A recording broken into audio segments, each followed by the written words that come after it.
What's the deal, everyone? Welcome back to the studio. I'm Jeremy Deal, and today we're going to be talking about the Lepow 15.6 inch portable monitor. Lepow. At least, I think that's how you say it. Now, before we begin, let me say that this monitor was actually sent out to me to review by the company. But if you care to pause the screen and read it all, this is the initial response I give to every company that contacts me about reviewing their products. I am very upfront about the fact that if I do review it, I will be as honest as possible. Company has no say-so over my video, and they don't get to see it before it releases. All these opinions and workflows are my own, and with that being said, let's jump into the review. Now, the very first thing I want to talk about is how thin this monitor is for its size. The entire screen is about 1/4 inch thick, and it's less than 1/2 inch thick with the full protector on it. Yes, the protector comes with it, and it's this cool little magnetic design. I do like that. It's awesome for location shoots and packing it up on the go because, well, as you can see, it takes up little space for such a large display, and it weighs almost nothing as well. But with this extremely thin design comes some natural flaws for us as filmmakers using it in the field. First flaw here is that being so thin means it doesn't have a single 1/4-20 thread on the device. So if you want to use it more like a traditional field monitor on a light stand or C-stand, then you're going to have to fork out a few extra dinero to get yourself something like this, a screen mount. That will allow you to mount it up to the gear you're already using for shoots. Let me put this down for a second. There we go. Next big issue that comes with such a thin screen is the audio that comes from the internal speakers. All these thin screen devices just don't have the room for proper speakers, and this monitor is no exception to that rule. Not only are the speakers of a low sound quality, my monitor speakers came flawed from the factory and emit a high-pitched whining noise even when set to the lowest volume. Muting the monitor was the only way I could personally remedy the issue, and even though this is a workaround, I wish they would have just left the speakers out and opted for another more useful option for us filmmakers, but I'll get into that in just a moment.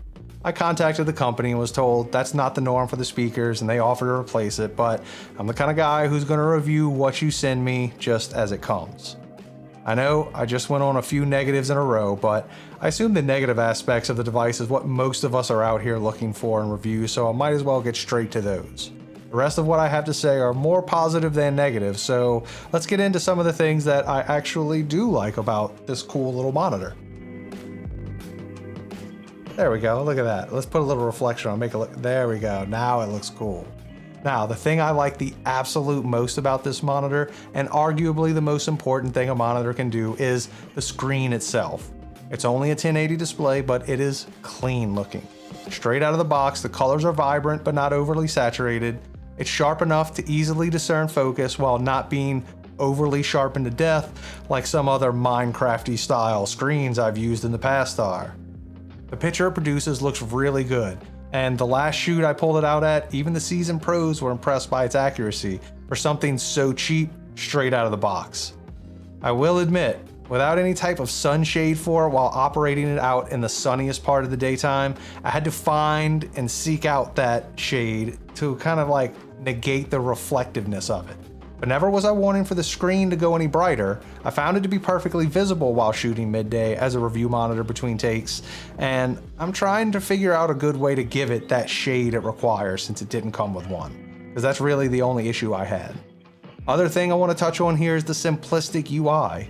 It's 2 USB-C outlets, the bottom one for power and the upper one for visual input.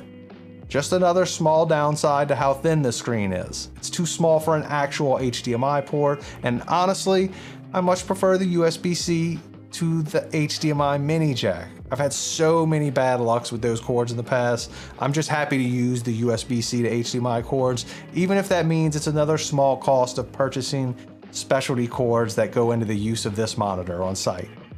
But I give the monitor a slow clap because so far everything I've plugged into it has worked instantly and with absolutely no display lag, the most important part. So if you want to use this as a live recording monitor, it would serve that purpose well. One thing I did think was pretty cool, when you first turn it on, it tells you how awesome you would be if you like this video and how much cooler still it would be for a sub to the channel. And now getting back to those USB-C power means it's extremely easy to use with either a wall plug or a portable power source. Now, I personally use this Energizer power bank. I use it for my cell phones while traveling, and it supplies enough power for everything the monitor needs, honestly. But if you have a V-mount or a Sony NPF plate you currently run your rig from, you could plug up with that just as easily, and it fits right into your current setup. Remember, this is just a portable monitor, and referring back to what I mentioned earlier, it's not a field monitor, so it's missing a lot of those options you may be accustomed to if you shoot on higher priced devices, like false color, onion skin, and all those other fun features. But if you just need a large way to show clients work on site, this is the lightest for its size and just as likely to impress your clients with your superior assortment of gear and tech. For the price, I have yet to personally try another monitor that can beat this one. And as much as I really wanted to hate it because it was missing those quarter 20 threads, I actually really liked working with this monitor. On mute, of course. You know the spiel. Affiliate links down below. If you want to buy it, like this in particular, straight from Amazon or anything else I recommend. Check out my digital art and fine art photography if you want to support the channel, or join the membership. See full real estate video edits and stuff I talk about that I simply just can't put out here on the public channel. Keep rocking and rolling. Enjoy what you're doing, make smart business decisions, and let me know down below what you think of this monitor, and if you have another one in the same price bracket and size that you actually work with and love. I will catch you next time.